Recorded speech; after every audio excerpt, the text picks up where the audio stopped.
Police কেবল আইন শৃঙ্খলা নিয়ন্ত্রণের ভিতরেই সীমাবদ্ধ থাকে না।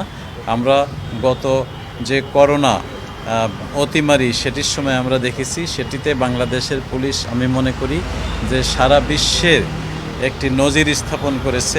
নিম্নবিত্ত আয়ের মানুষ যারা নিজেরা রাস্তাঘাটে পানি খাওয়ার ব্যবস্থা করতে পারে না, অর্থাৎ কিনে খেতে পারে না, তাদের জন্য আমাদের পুলিশের পক্ষ থেকে পানি খাওয়ার ব্যবস্থা করা হয়েছে। আমাদের পুলিশ হসপিটাল রয়েছে, সেখানে আমাদের ইমার্জেন্সিতে সবাই বসে আছে যদি কোথাও কোনো সমস্যা হয়ে থাকে, এবং আমরা আমাদের অফিসারদের মাধ্যমে, আমাদের ইউনিটের মাধ্যমে সকলের খোঁজখবর রাখছি। যে কোনো দেশে প্রচণ্ড দাবদাহের শুরু হয়েছে কয়েকদিন আগে।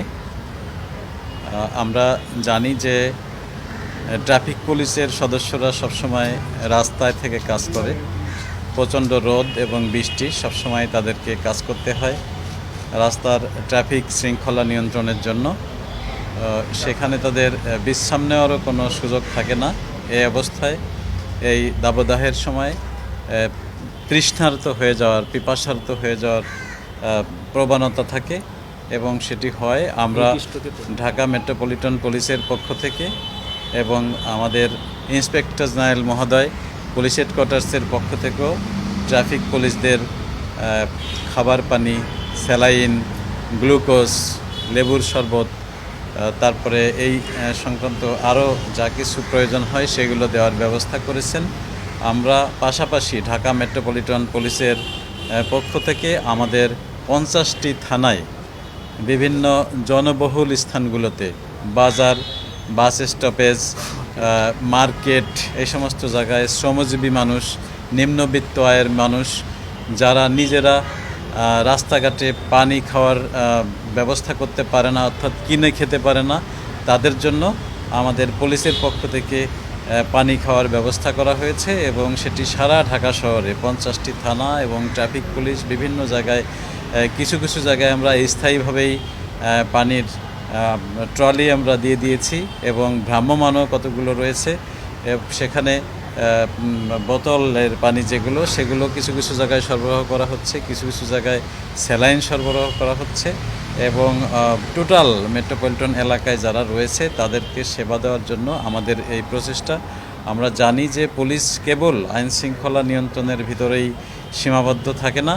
আমরা গত যে করোনা অতিমারি সেটির সময় আমরা দেখেছি, সেটিতে বাংলাদেশের পুলিশ আমি মনে করি যে সারা বিশ্বের একটি নজির স্থাপন করেছে। সাধারণ মানুষের পাশে গিয়ে দাঁড়িয়ে, আর্ত মানুষের পাশে গিয়ে দাঁড়িয়ে, এবং তার ধারাবাহিকতা পুলিশের এখনও রয়েছে, এবং এখনও আজও আমাদের ঢাকা শহরে বিভিন্ন জায়গায় পানি বিতরণ করা হচ্ছে শ্রমজীবী মানুষের মধ্যে, রিক্সা চালক এবং ছোট ছোট যারা রাস্তার পাশে কাজ করে সেই সমস্ত লোকদের জন্য। তো আমরা আশা করি যে পুলিশের এই সেবাটি কেবল আমাদের এই আইন শৃঙ্খলার মধ্যে সীমাবদ্ধ না রেখে সাধারণ মানুষের পাশে যে কোনো সময়, যে কোনো পরিস্থিতিতে দাঁড়ানোর যে প্রচেষ্টা, তারই একটি অংশ। আমাদের পুলিশ হসপিটাল রয়েছে, সেখানে আমাদের ইমার্জেন্সিতে সবাই বসে আছে যদি কোথাও কোনো সমস্যা হয়ে থাকে, এবং আমরা আমাদের অফিসারদের মাধ্যমে, আমাদের ইউনিটের মাধ্যমে সকলের খোঁজখবর রাখছি যে কোনো রকম সমস্যা হয় কিনা। গত রাত্রেও আমাদের কয়েকজন হসপিটালে এসেছে, তাদের ভিতরে আমরা দেখেছি পরীক্ষা করে যে এইটার জন্য, অর্থাৎ এই যে হিটওয়েভ, এটির কারণে কোনো সমস্যা হয়েছে কিনা, এখনও পর্যন্ত হয়নি। তো আমরা এজন্য ধরে নিয়েছি যে আমাদের যে প্রচেষ্টা, আমাদের শরবত দেওয়া, গ্লুকোজ দেওয়া, লেবু দেওয়া, তারপরে স্যালাইন দেওয়া, এগুলো আমাদের ইফেক্টিভ হয়েছে বলে আমরা ধরে নিয়েছি।